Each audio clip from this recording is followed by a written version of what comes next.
যতবার আমি রামিসার চেহারাটা দেখি আমার আসলে আমার মানে খাবার আমার ঘুম সব হারাম হয়ে যায়। এরকম পশুর মতো মানুষের বিচারের জন্য এত ওয়েট করা যায় না। এদেরকে আসলে এমন বিচার করা উচিত যেন অন্য যারা রেপিস্ট আছে ওরাও দেখে ভয় করে। এই বিষয়টা নিয়ে আসলে আমি স্পিচলেস। এটা নিয়ে মানে আমরা আসলে পশু হয়ে গেছি সবাই। এটা কি বলবো, এটা আমার বলার ভাষা নেই। আমি টোটালি অসুস্থ। যতবার আমি রামিসার চেহারাটা দেখি আমার আসলে আমার মানে খাবার আমার ঘুম সব হারাম হয়ে যায়।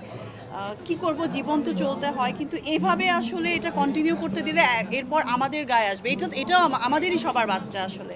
এরকম পশুর মতো মানুষের বিচারের জন্য এত ওয়েট করা যায় না। এদেরকে আসলে এমন বিচার করা উচিত যেন অন্য যারা রেপিস্ট আছে ওরাও দেখে ভয় করে।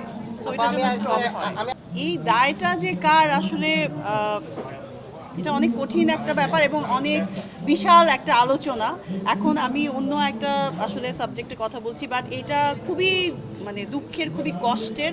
এই কষ্টটা এত বড় যে এত অল্প সময়ে এই কষ্টটা নিয়ে কথা বলা যাবে না, এবং এই দায়টা আমাদের সবার, সামাজিক ব্যবস্থার, এটা সরকারের, এটা আমাদের প্রত্যেকটা মানুষের। ঠিক আছে, এত পশুর মতো আচরণ করে যারা করে তাদেরকে আমরাই তো সাপোর্ট দিচ্ছি, কেউ না কেউ সাপোর্ট দিচ্ছি। এটা কিভাবে সম্ভব, এবং এটা বাড়াচ্ছি। আমার তো দেখেই আমার গা শিউরে ওঠে। আমি তো আমার বোনের বাচ্চাদের কথা চিন্তা করি, এটা দেখি, বা আমার এই যে টুনটুনি চিন্তা করলেই আমি অজ্ঞান হয়ে যাই, আমি সেন্সলেস হয়ে যাই যে এটা কিভাবে সম্ভব। ওই মা বাবা কিভাবে এত বড় কষ্ট সহ্য করবে। আমাদের এত খারাপ লাগে, ওনাদের কেমন লাগে আসলে। শুধু বাচ্চা না, আমরা দেখছি যে নারীরাও হেনস্থা হচ্ছে।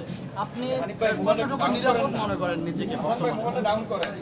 এটা আমার লম্বাটা নিরাপত্তা তো আসলে কে দিবে আসলে, নারীদের বা শিশুদের? এটা তো আমাদের সরকার ব্যবস্থা আরও অনেক কঠোরভাবে আসলে এদিকে দৃষ্টি আকর্ষণ করা উচিত, এবং নারীদের জন্য এবং শিশুদের জন্য আসলে অনেক কঠিন আইনের ব্যবস্থা নেওয়া উচিত, যাতে মানুষ ভয় করে যে এমন ঘটনাগুলো অহরহ ঘটেই যাচ্ছে, এবং এটা নিয়ে বিচার হবে, কয়েকদিন খুব লেখালেখি হয়, ভিডিও হয়, রিলস হয়, তারপর আর এটার খবর থাকে না, আবার রিপিট হয়। এটা খুবই দুঃখের এবং কষ্টের।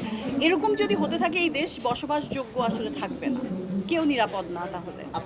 ববি আপু, আমরা দেখি যে সম্প্রতি আপনার যে ফেসবুকের ছবিগুলো ছাড়েন বা ইনস্টাগ্রামে, সেখানে হিউজ পরিমাণে বুলিং করা হয়, সাইবার বুলিং। এই বুলিং নিয়ে কি বলতে চান, নারীদেরকে এইভাবে বুলিং করা? এটা আসলে বলার কিছু না, এটা আমাদের মানসিক বিকারগ্রস্ত যারা, তারাই এরকম করে। আর যাদের কাজ নাই, যারা অনেক বেকার, কিন্তু বুলিং যারা করে ওরা খুব অল্প সংখ্যক।